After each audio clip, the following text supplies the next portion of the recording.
খুব ভালো করে কথাগুলি বুঝবেন। পয়গম্বর বলছেন বেহেশতের ভিতরে যাইবা, জান্নাতে যাওয়ার আগে গেটের মধ্যে দুইটা নহর আছে। এক নহরের পানি দিয়া বান্দা গোসল করবে, আর এক নহরের পানি দিয়া পানি যখন বান্দা পান করবে, পয়গম্বর বলেন প্রত্যেকটা জান্নাতি বান্দাদের মধ্যে চারটা পরিবর্তন আসবে। চারটা পরিবর্তন আসবে। এই চারটা পরিবর্তনের ভিতরে প্রথম নাম্বার পরিবর্তন বললাম, এ পানি পান করার সাথে সাথেই আর এক পুকুরের পানি দিয়ে গোসল করার সঙ্গে সঙ্গে প্রথম নাম্বার পরিবর্তন বললাম, প্রত্যেকটা জান্নাতি আব্বাজান আদম আলাইহিস সালামের মতো বডি পেয়ে যাবে। দুই নাম্বার পরিবর্তন হবে ইউসুফ পয়গম্বরের মতো সুন্দর হবে। আর তিন নাম্বারে পরিবর্তন হইল এক একজন মানুষ 33 বছরের যুবক আর যুবতী হইয়া এরপরে আল্লাহর জান্নাতের দিকে হাঁটা দিবে। আর চার নাম্বারের আর একটা পরিবর্তন হইল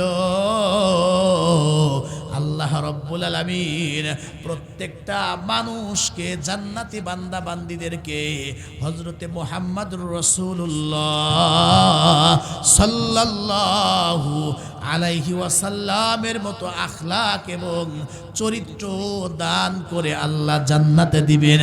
এবার একটু আওয়াজ দিয়ে বলুন, যখন আমরা জান্নাতে ঢুকবো বলুন তো ওই সময়ের আনন্দটা কম হবে না অনেক বেশি হবে? এতক্ষণ তো জান্নাতে যাইতে চাইলেন, আর যদি জান্নাতে যাওয়ার আগে এই চারটা পরিবর্তন আসে, আমার বডি এমন থাকবে না, 3.5 হাত থাকবে না, 5 ফিট 4 ইঞ্চি অথবা 6 ফিট 2 ইঞ্চি এরকম হবে না। আমি আপনি প্রত্যেকে 120 হাত লম্বা হয়ে যাব, আর পাশে হবে 14 হাত পাশে। খুব ভালো করে বুঝবেন সুন্দর কেমন হব, এরকম কালো থাকবো না, দাঁত আগে পিছে থাকবে না। ও দোস্ত ভালো করে বুঝবেন, ইউসুফ পয়গম্বরের মতো আমি আপনি সুন্দর। আর 3 নাম্বার খুব ভালো করে বুঝবেন, বয়সটা হবে 33 বছরের বয়স।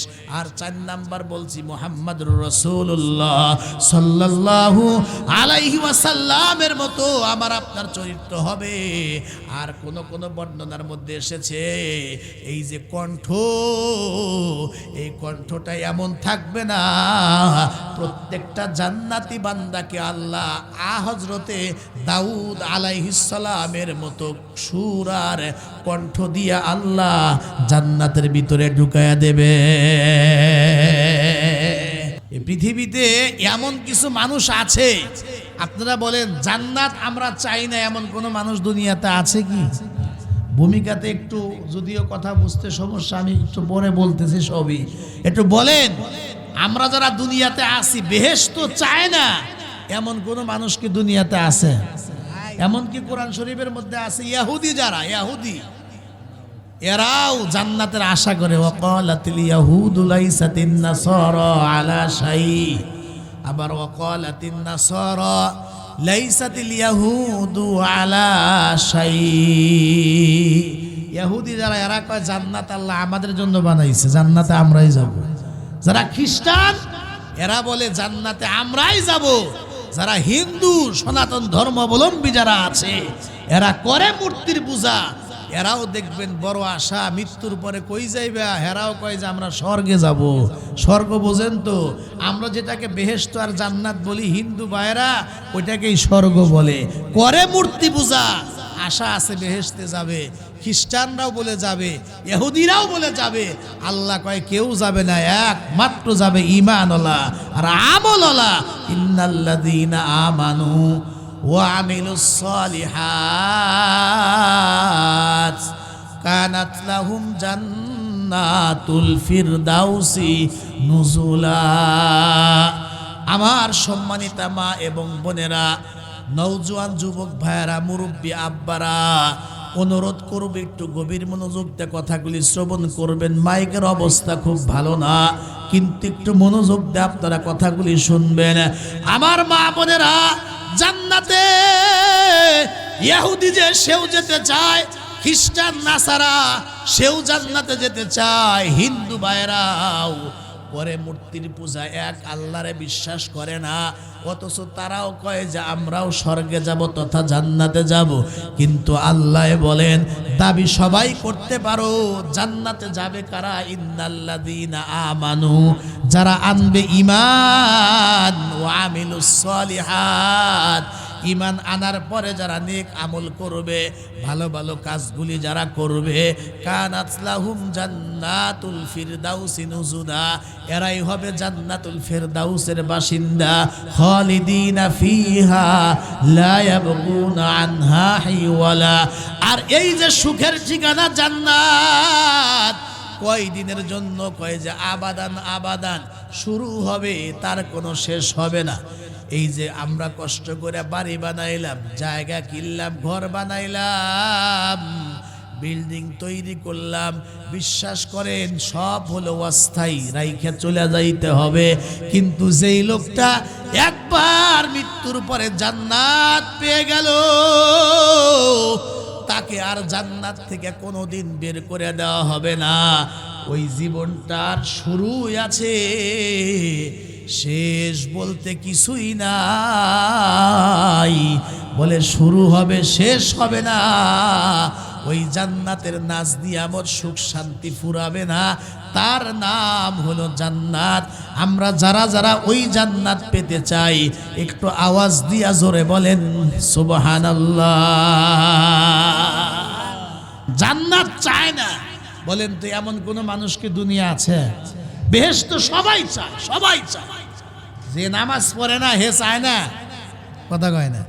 যে নামাজ পড়ে না হেও চায়, অথচ জানে নামাজ হলো বেহেশতের চাবি। তাহলে নামাজই নাই, তার চাবি তো নাই। আপনি দৌড়ে বাস স্ট্যান্ড থেকে আসছেন যে ঘর থেকে একটা কিছু বের করে নিয়ে যাবেন, এসে দেখলেন যে এত বড় তালা লাগানো। এটা তো ভাঙ্গা খোলা যাবে, যে কোনো উপায়ে কোনো না কোনো কিছু করা যাবে, চাবি বানান যাবে। আর দুনিয়াতে যদি কেউ চাবি রাইখে খালি একবার কবরে যায়, বলেন তো বেহেশতের সামনে গিয়েও কি সম্ভাবনা আছে? নাই।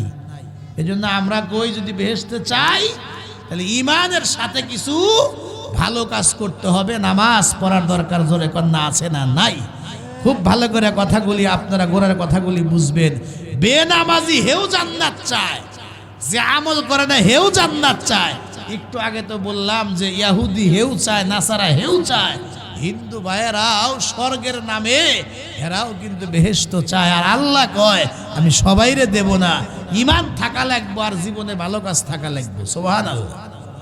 যাদেরকে আল্লাহ দয়া করে দিবেন সেটা তো ভিন্ন কথা, বাকি ঈমান আর আমল নিয়ে জান্নাতে যাইতে হবে। কেমন জান্নাত? একজন মানুষ যখন বেহেশতে যাবে, যাওয়ার আগে তার মাঝে কমপক্ষে 4-4টা পরিবর্তন হবে। জোরে কোন সুবহানাল্লাহ। বেহেশতে যাওয়ার আগে জান্নাতের গেটের মাঝে 2টা নহর আছে।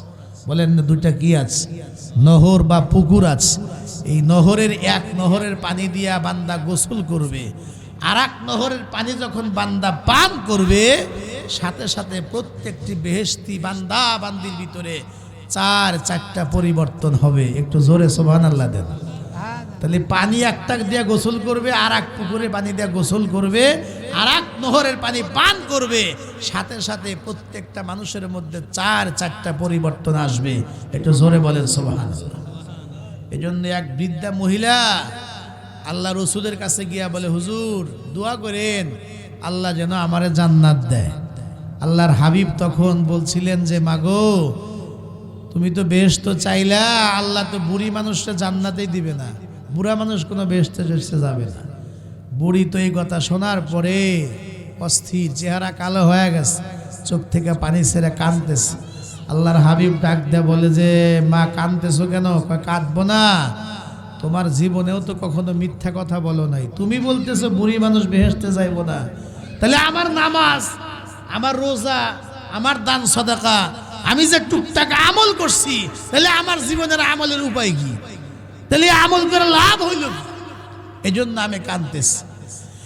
নবী আমার ডাক দা বলে মাগো, চোখের পানি মুছে ফেলো, কান্নার কোনো কারণ নাই। আমি একটু ঘুরায়া ফিরে বলেছি, তুমি মাগো অবশ্যই তুমি জান্নাতে যাইবা, কিন্তু বুড়ি অবস্থায় জান্নাতে যাইবা না। যখন আল্লাহ রব্বুল আলামিন তোমাকে জান্নাত দেবেন, ওই যে বেহেশতের দরজার মধ্যে দুইটা নহর, একটা নহরের পানি দিয়া যখন বান্দা গোসল করবে, আর এক নহরের পানি দিয়া যখন বান্দা পান করবে, নবী আমার বলেন সঙ্গে সঙ্গে চারটা পরিবর্তন হবে। তার মধ্যে প্রথম নাম্বার পরিবর্তন হবে তার শারীরিক পরিবর্তন, অর্থাৎ যখনই এই পানি পান করবে, আর এক পুকুরের পানি দিয়ে যখন গোসল করবে, সঙ্গে সঙ্গে খুব ভালো করে বুঝবেন প্রত্যেকটা মানুষের যেই মাত্র গোসল করবে, আর এক নহরের পানি যখন পান করবে, বলছিলাম চারটা পরিবর্তন হবে। তার মধ্যে প্রথম নাম্বার পরিবর্তন হলো ওই লোকটা মুহূর্তের ভিতরে আব্বাজান আদম আলাইহিস সালামের মতো তার শরীরটা হয়ে যাবে। আর হাদিসের মধ্যে আছে আদম নবী লম্বা ছিলেন 60 গজ, তাহলে 100 কথা গণ না, 60 গজ মানে কি 120 হাত লম্বা ছিলেন। আর পাশে ছিলেন 7 গজ, 7 গজ মানে হলো 14 হাত পাশে ছিলেন। আর লম্বা ছিলেন বাবা আদম 120 হাত। একটু সুবহানাল্লাহ বললেন না? এই নহরের পানি দিয়ে যেই গোসল করবে, আর এই নহরের পানি যেই মাত্র পান করবে, 4টা পরিবর্তন আসবে। 1 নাম্বার পরিবর্তন হলো প্রত্যেকটা জান্নাতি বান্দা বান্দি আব্বাজান আদমের মতো লম্বা আর স্বাস্থ্য হয়ে যাবে। একটু সুবহানাল্লাহ। মানুষের বডি যদি বড় হয়, বলেন তো এটা গর্বের বিষয় কিনা? কথা কন না কে? 10,000 লোকের মিছিল এলাঙ্গা বাস স্ট্যান্ডে, যারা নমিনেশন দিছে আঙ্গ মতির সাহেব তো মাশাআল্লাহ অনেক লম্বা চূড়া, দেখলে মানায় যে না ঠিক আছে। কথা ঠিক কিনা? আর নমিনেশন যদি এমন একটারে দিছে হে ব্যাক কর্মীদের নিচে থাকে, আর মানুষ দূর থেকে কয় যে বেটার পদ বড়, কিন্তু মানায় না। কথা কন না কে? আর যদি সাইজে বড় হয়, দেখবেন এটা তার গর্বের বিষয়। তো এক একজন জান্নাতি যখন জান্নাতে যাবে, পানি পান করবে, আর একটা দিয়ে গোসল করবে, এক একটা জান্নাতি 120 হাত করে লম্বা হবে, 14 হাত করে পাশে স্বাস্থ্য হয়ে যাবে। চিন্তা করেন মানুষটা কত বড় হবে। আমিও হব, আপনিও হবেন যদি আল্লাহ জান্নাতে দেয়। এটা সুবহানাল্লাহ কর। 2 নাম্বার আবার পয়গম্বর বলেন, 2 নাম্বার পরিবর্তন হইল এই নহরের পানি যখন পান করবে, আর এক নহরের পানি দিয়া যখন গোসল করবে, 2 নাম্বার পরিবর্তন হইল প্রত্যেকটা জান্নাতি বান্দা বান্দি হযরতে ইউসুফ আলাইহিস সালামের মতো সুন্দর হয়ে যাবে। ইউসুফ নবী কেমন সুন্দর ছিলেন, যার চেহারা দেখা জুলাইখার বান্ধবীরা, ওই যে মিশরের মহিলারা চাকু দিয়া নিজেদের হাতের ফল্লা কেটে হাতের আঙ্গুল কেটে ফেলাইল। এটা কিন্তু কোরআন শরীফে 12 নাম্বার পারায় আছে। তাহলে ইউসুফ নবীর মতো এক একজন মানুষ সুন্দর হবে, অবস্থাটা কেমন হবে চিন্তা করেন।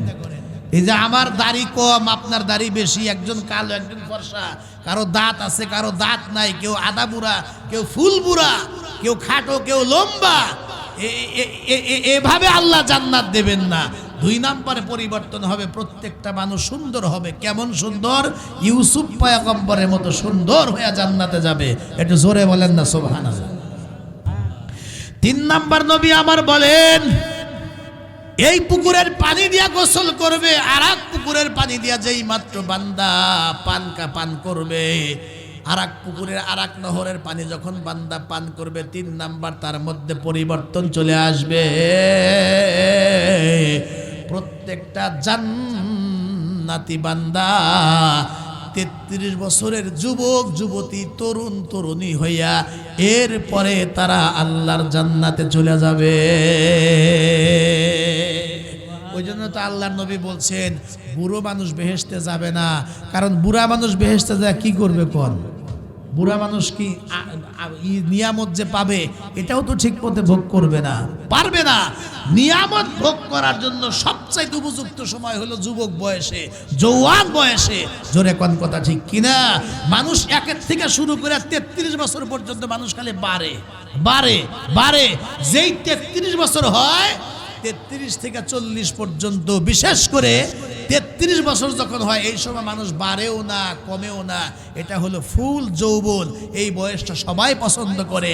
আবার যে 40 হয় আস্তে আস্তে সব কিছুর অবনতি হইতে থাকে, চুল দাড়ি পাকতে থাকে, চামড়া লুজ হইতে থাকে, দাঁত লড়তে থাকে। এখন কথার আওয়াজ আস্তে আস্তে কমে আসে, চামড়া লুজ হয়।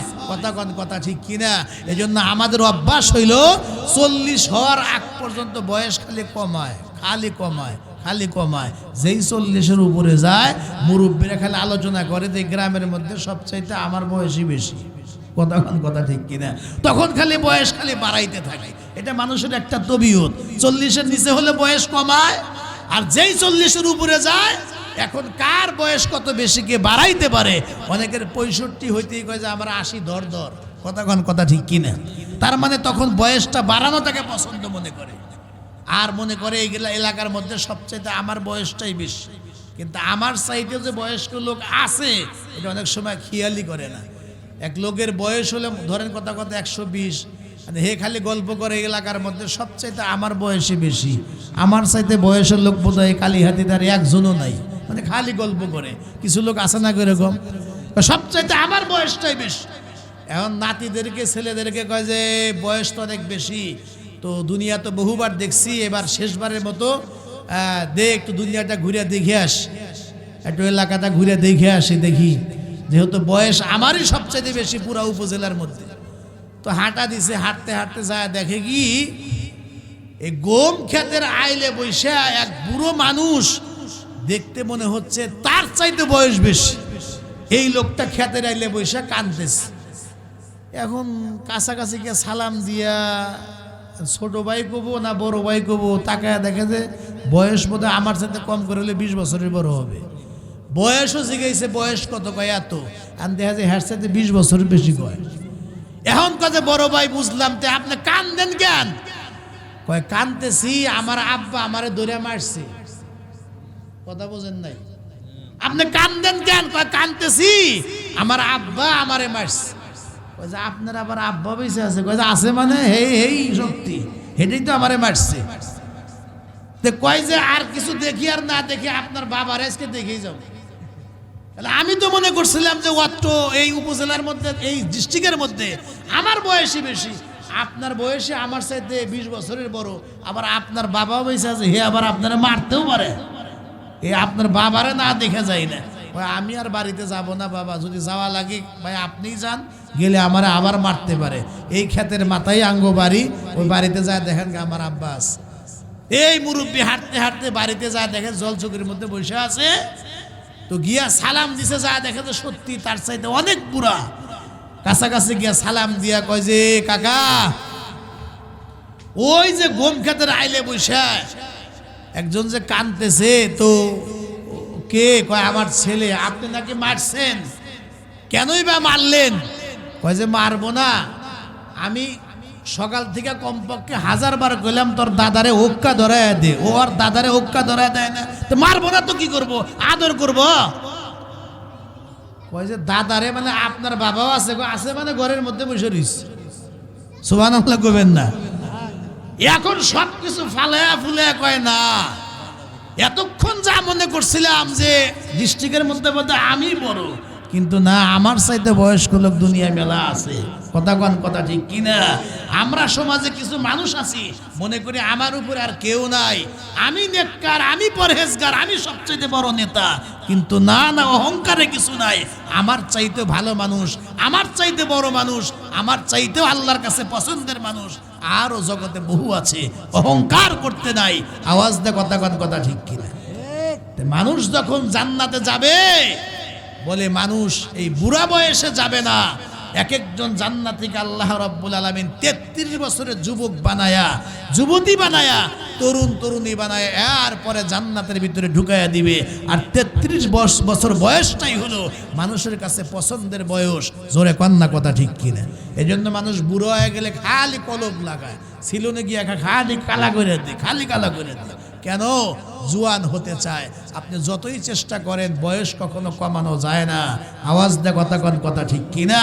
কিন্তু যখন জান্নাতে যাবেন ঢোকার আগে এই নদীতে গোসল করলে আর এই নদীর পানি পান করলে 3 নাম্বার পরিবর্তন। আল্লাহ আপনাকে 33 বছরের যুবক আর আপনাদেরকে যুবতী বানায়া আল্লাহ জান্নাতের ভিতরে ঢুকাইয়া দিবে। জোরে কন্যা সুবহানাল্লাহ। খুব ভালো করে কথাগুলি বুঝবেন। পয়গম্বর বলছেন বেহেশতের ভিতরে যাইবা, জান্নাতে যাওয়ার আগে গেটের মধ্যে 2টা নহর আছে। এক নহরের পানি দিয়া বান্দা গোসল করবে, আর এক নহরের পানি দিয়া পানি যখন বান্দা পান করবে, পয়গম্বর বলেন প্রত্যেকটা জান্নাতি বান্দাদের মধ্যে 4-4টা পরিবর্তন আসবে। 4-4টা পরিবর্তন আসবে। এই 4টা পরিবর্তনের ভিতরে প্রথম নাম্বার পরিবর্তন বললাম এ পানি পান করার সাথে সাথেই আর এক পুকুরের পানি দিয়ে গোসল করার সঙ্গে সঙ্গে প্রথম নাম্বার পরিবর্তন বললাম প্রত্যেকটা জান্নাতি আব্বাজান আদম আলাইহিস সালামের মতো বডি পেয়ে যাবে। 2 নাম্বার পরিবর্তন হবে ইউসুফ পয়গম্বরের মতো সুন্দর হবে। আর 3 নাম্বারে পরিবর্তন হইল এক একজন মানুষ 33 বছরের যুবক আর যুবতী হইয়া এরপরে আল্লাহর জান্নাতের দিকে হাঁটা দিবে। আর 4 নাম্বারের আর একটা পরিবর্তন হইল আল্লাহ রব্বুল আলামিন প্রত্যেকটা মানুষকে জান্নাতি বান্দা বান্দীদেরকে হযরতে মুহাম্মদুর রাসূলুল্লাহ সাল্লাল্লাহু আলাইহি ওয়াসাল্লামের মতো আখলাক এবং চরিত্র দান করে আল্লাহ জান্নাতে দিবেন। এবার একটু আওয়াজ দিয়ে বলুন, যখন আমরা জান্নাতে ঢুকব বলুন তো ওই সময়ের আনন্দটা কম হবে না অনেক বেশি হবে? এতক্ষণ তো জান্নাতে যাইতে চাইলেন, আর যদি জান্নাতে যাওয়ার আগে এই 4-4টা পরিবর্তন আসে, আমার বডি এমন থাকবে না, 3.5 হাত থাকবে না, 5 ফিট 4 ইঞ্চি অথবা 6 ফিট 2 ইঞ্চি এরকম হবে না। আমি আপনি প্রত্যেকে 120 হাত লম্বা হয়ে যাব। আর পাশে হবে 14 হাত পাশে। খুব ভালো করে বুঝবেন সুন্দর কেমন হব। এরকম কালো থাকবো না, দাঁত আগে পিছে থাকবে না। ও দোস্ত ভালো করে বুঝবেন ইউসুফ পয়গম্বরের মতো আমি আপনি সুন্দর। আর 3 নাম্বার খুব ভালো করে বুঝবেন বয়সটা হবে 33 বছরের বয়স। আর 4 নাম্বার বলছি মুহাম্মদুর রাসূলুল্লাহ সাল্লাল্লাহু আলাইহি ওয়াসাল্লামের মতো আমার আপনার চরিত্র হবে। আর কোন বর্ণনার মধ্যে এসেছে এই যে কণ্ঠ, এই কণ্ঠটা এমন থাকবে না। প্রত্যেকটা জান্নাতি বান্দাকে আল্লাহ হযরতে দাউদ আলাইহিস সালামের মতো সুর আর কণ্ঠ দিয়া আল্লাহ জান্নাতের ভিতরে ঢুকায়া দেবে। একটু জোরে জোরে বলেন না সুবহানাল্লাহ। কণ্ঠ, মানুষ কিন্তু কণ্ঠেরও পাগল। কথা ঠিক কিনা? এক জায়গায় বয়ান করতে করতে 1.5 ঘন্টা ওয়াজ করছে। এই হুজুর চিনবেন আল্লামা নুরুল ইসলাম অলিপুরি, যিনি হবিগঞ্জের কৃতি সন্তান। এ বাংলাদেশের প্রথম সারির 2-4-5 জন বক্তার মধ্যে একজন। কিন্তু উনি সুর দিয়ে ওয়াজ করেন না, খালি কথা কয়। 1.5 ঘন্টা ওয়াজ করছে। এখন দোয়া করব, পিছন থেকে সামনে থেকে 1 শ্রোতা কয় হুজুর নেন রাখেন, এখন একটু ওয়াজ করেন। কথা মনে বোঝেন নাই? এখন দোয়া করব, হে কয় হুজুর থন এগুলা, এখন একটু ওয়াজ করেন। তো হুজুর কয় তাহলে এতক্ষণ আমি কি বললাম? আমি মনে করছি আপনি গল্প করতেছেন, ওয়াজ এখনো শুরু হয় নাই। তার মানে আঙ্গদেশে মানুষ মনে করে ওয়াজ মানেই হলো সুর দিয়ে কোয়া লাগবো। সুর নাই, হে আবার কিসের বক্তা, হে আবার কিসের ওয়াজ। কথা ঠিক কি না? এই জন্য সুরের একটা দাম জোরে কন্যা আছে না নাই? আমার মনে আছে একবার আমার এক ছাত্রী MBBS এক ডাক্তার, সে সরকারি চাকরি করে, সে মহিলা মাদ্রাসার এক মেয়ে বিয়ে করবে। কিন্তু বললাম যে পাত্রী তেমন নাই, একজন আছে কালো, পছন্দ হবে না। কইলা তাই একটু দেখি। তো আমি বললাম যে একটু পরেই দেখেন, ওর কণ্ঠে আগে আপনি একটা ইসলামী গান শোনেন অথবা আল্লাহর কোরআন শরীফের তেলাওয়াত শোনেন। এই লোকটারে অফিসে বসায়া পর্দার ওই পাশ থেকে বললাম যে একটু শোনাও না রে, কি শিখছো জীবনে একটু শোনাও। চেহারা পরে দেখেন, এমন ভাবে একটা নবীর সামনে একটা গজল গাইছে। লোকটা কয় হুজুর আমি আর ওই মহিলাকে দেখবো না, তারিখ বলেন, কোন দিন আসবো, বিয়ে ঠিক করে দেন, আমি দেখবো না, না দেখে একেবারে আল্লাহ তৌফিক দিলে আমি ওকে বাসর করে দেখবো, এর আগে আমার দেখা দরকার নেই। সুবহানাল্লাহ। তাহলে কণ্ঠের একটা দাম আছে না নাই? আসলে মেয়েটা কালো, বাহ্যিকভাবে পছন্দ হয় না, কিন্তু এমন ভাবে একটা নাতে রাসূল গাইছেন, নবীর শানে গান গাইছেন, এত পছন্দ হয়েছে, কয় হুজুর আমি বাসর ঘরে ঢুকে একবারেই দেখব, আর আমি দেখব না। নেককার, আমার আর বাহ্যিক সৌন্দর্য দরকার নাই, আমার যদি ভালো না লাগে মাঝে মাঝে ওর জবান থেকে, এই কণ্ঠ থেকে আমি একটু আল্লাহর কালাম শুনবো, একটু নবীর শানে গান শুনবো, গজল শুনবো, আল্লাহর শানে হামদে বারি তাআলা শুনবো, আমার কলিজা ঠান্ডা, এরকম বই আমার দরকার, দেখতে হবে না। তাহলে বোঝা গেল কণ্ঠের একটা দাম, জোরে কন্যা আছে না নাই? আরো জোরে কন্যা আছে না নাই? তে দাউদ পয়গম্বরের মতো এক একজন জান্নাতীকে কণ্ঠ দিয়া এরপরে জান্নাতে ঢুকাবে। দাউদ পয়গম্বরের কণ্ঠ কেমন ছিল? উনি যখন খুতবা দিতেন মসজিদে, পাশেই সমুদ্র ছিল, পানি ছিল, নদী ছিল, সমুদ্রের সকল মাছগুলো আইসা কিনারা আইসা, টানে আইসা, তীরে আইসা একেবারে কান ফালায়া দাউদ নবীর কণ্ঠ শুনতো, খুতবা শুনতো। পাখিগুলা, উড়ান্ত পাখিগুলা এইভাবে দানা ছড়ায়া দিয়ে আইসা দাঁড়ায়া যাইতো, আর দাউদ পয়গম্বরের কণ্ঠে জাবুর কিতাব শুনতো, খুতবা শুনতো। একটু আওয়াজ করে জোরে কন্না আল্লাহু আকবার। তাহলে চিন্তা করেন, আঙ্গমতো মৌলবী শুই না কণ্ঠ থেকে, মানুষই তো শোনে না, পাখি শুনবো কি আর মাছে শুনবো কি? ওনার কণ্ঠে এত ভালো ছিল যে মাছ, পশু পাখি, মৎস্যকুল পাখি পর্যন্ত উনার কণ্ঠের প্রেমে পাগল ছিল। একটু জোরে কন্না সুবহানাল্লাহ। তাহলে আল্লাহ পাক উনাকে কেমন কণ্ঠ দিয়েছিলেন, এক একজন জান্নাতীকে আল্লাহ পাক হযরত দাউদ পয়গম্বরের মতো সুর আর কণ্ঠ দান করবে। একটু জোরে কন সুবহানাল্লাহ।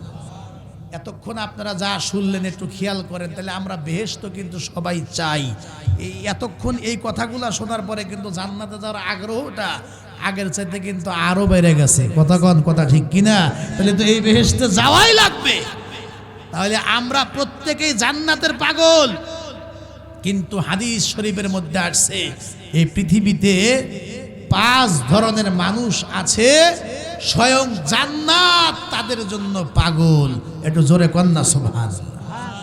তাহলে সারা দুনিয়ার মানুষ জান্নাতের জন্য পাগল, আর জান্নাত ওই 5 ধরনের ব্যক্তিদের জন্য পাগল। একটু জোরে জবান খুলে জোরে বলতে হবে সুবহানাল্লাহ। আমরা হইলাম জান্নাতের পাগল, অথচ জান্নাত হলো ওই লোকদের পাগল। এরা কারা? আপনারা কি একটু শুনতে চান কি চান না? খুব ভালো করে কথাগুলি বুঝবেন। পয়গম্বর হাদিস শরীফের মধ্যে বলছেন, এতক্ষণ পর্যন্ত আমি বললাম জান্নাতে যারা যাবে, জান্নাতে যাওয়ার আগে জান্নাতের গেটের মধ্যে 2টা নহর থাকবে। এক নহরের পানি দিয়া বান্দা যখন গোসল করবে, আর এক নহরের পানি যখন বান্দা পান করবে, সঙ্গে সঙ্গে খুব ভালো করে বুঝবেন তাদের ভিতরে 5টা পরিবর্তন চলে আসবে। এবার আমি যেই কথাটা বলবো, জান্নাতে আমরা প্রত্যেকে যাইতে কিন্তু আমরা প্রস্তুত, আগ্রহী। জান্নাতের লোভ আমাদের প্রত্যেকের মধ্যে আছে। কিন্তু পয়গম্বর হাদিস শরীফের মধ্যে বলছেন, এ দুনিয়াতে 5 শ্রেণীর মানুষ আছে, স্বয়ং জান্নাত তাদের জন্য পাগল হয়ে আছে, ব্যাকুল হয়ে আছে। এরা দুনিয়া থেকে বিদায় হবে, স্বয়ং জান্নাত তাদের জন্য পাগল পারা। জান্নাতের গেটে দেওয়ার সঙ্গে সঙ্গে স্বয়ং জান্নাত তাদেরকে ডেকে ডেকে বলবে, আসো, আমি তো তোমার অপেক্ষায় ছিলাম। ফুলের মালা দিয়া জান্নাত স্বাগতম জানায়া এই লোকদেরকে জান্নাত নিজের মধ্যে বরণ করে নিবে। অর্থাৎ এই লোকদের জন্য জান্নাত স্বয়ং পাগল। একটু জোরে বলেন সুবহানাল্লাহ। বন্ধু, আমি তোমার জন্য পাগল আর তুমি আমার জন্য পাগল। তুমি আমার জন্য কি পাগল হইবা? আমি তো তোমাকে পাওয়ার জন্য আমি অস্থির, আমি ব্যাকুল আর আমি পাগল। এই দুনিয়াতে আমরা সবাই জান্নাতের পাগল, কিন্তু কিছু মানুষ আছে স্বয়ং জান্নাত তাদের জন্য পাগল হয়ে আছে। একটু জোরে সুবহানাল্লাহ। তার মধ্যে 1 নাম্বার হলো আল্লাহর পয়গম্বর বলেন যে হাফিজুল লিসান। 5 ধরনের ব্যক্তি আছে জান্নাত যাদের জন্য পাগল। প্রথম নাম্বার হলো হাফিজুল লিসান। আল্লাহর পয়গম্বর বলেন যাদের জন্য জান্নাত স্বয়ং পাগল হয়ে থাকবে এই 5 ধরনের ব্যক্তিদের মধ্যে প্রথম নাম্বার ওই সকল ব্যক্তিরা ওয়াহাফিজুল লিসান, যারা তাদের জবানকে জিহ্বাকে এই জবানকে যারা হেফাজত করে হারাম থেকে, এই জিহ্বা দিয়ে হারাম কথা বলে না, মিথ্যা কথা বলে না, গীবত করে না, এই জবান দিয়া জিহ্বা দিয়া হালাল ছাড়া হারাম খায় না, মিথ্যা কথা বলে না। ওয়াহাফিজুল লিসান, অর্থাৎ যারা এই জবানকে হেফাজত করবে, কন্ট্রোল করবে, এই জবানকে যারা ভালো কাজে ব্যবহার করবে, খারাপ কাজ থেকে, খারাপ কথা থেকে, এই জিহ্বাকে মিথ্যা কথা থেকে, গীবত করা থেকে, পরনিন্দা থেকে, মানুষকে কষ্ট দেওয়া থেকে, সকল অবৈধ কথা থেকে যারা এই জবানকে জিহ্বাকে কন্ট্রোল করতে পারবে, আল্লাহর নবী বলেন এই লোকটা যখন মারা যাবে স্বয়ং জান্নাত নিজের মধ্যে তাকে বরণ করে নেওয়ার জন্য অস্থির আর পাগল হয়ে থাকবে। এক নাম্বার হইল হাফিজুল লিসান, যারা এই জবানটাকে জিহ্বাটাকে যারা হেফাজত করে, কন্ট্রোল করে। 2 ধরনের হেফাজত, একটা হলো এই জিহ্বার দ্বারা খারাপ কিছু খায় না, অবৈধ কিছু খায় না, না সুদ খায়, না ঘুষ খায়, না অবৈধ টাকা পয়সা খায়, অবৈধ হারাম খায় না, বরং এই জিহ্বা দিয়ে হালাল খায়, পবিত্র খাবার খায়, এবং এই জিহ্বা দিয়া মিথ্যা বলে না, গীবত করে না, সমালোচনা করে না, এই জিহ্বা দিয়া মানুষকে কষ্ট দেয় না। এভাবে করে যারা এই জবানকে হেফাজত করবে সব মানুষ হবে জান্নাতের জন্য পাগল, আর জান্নাত হবে এই লোকটার জন্য পাগল। একটু জোরে কন্যা সুবহান, হয় নাই? জোরে কন সুবহান।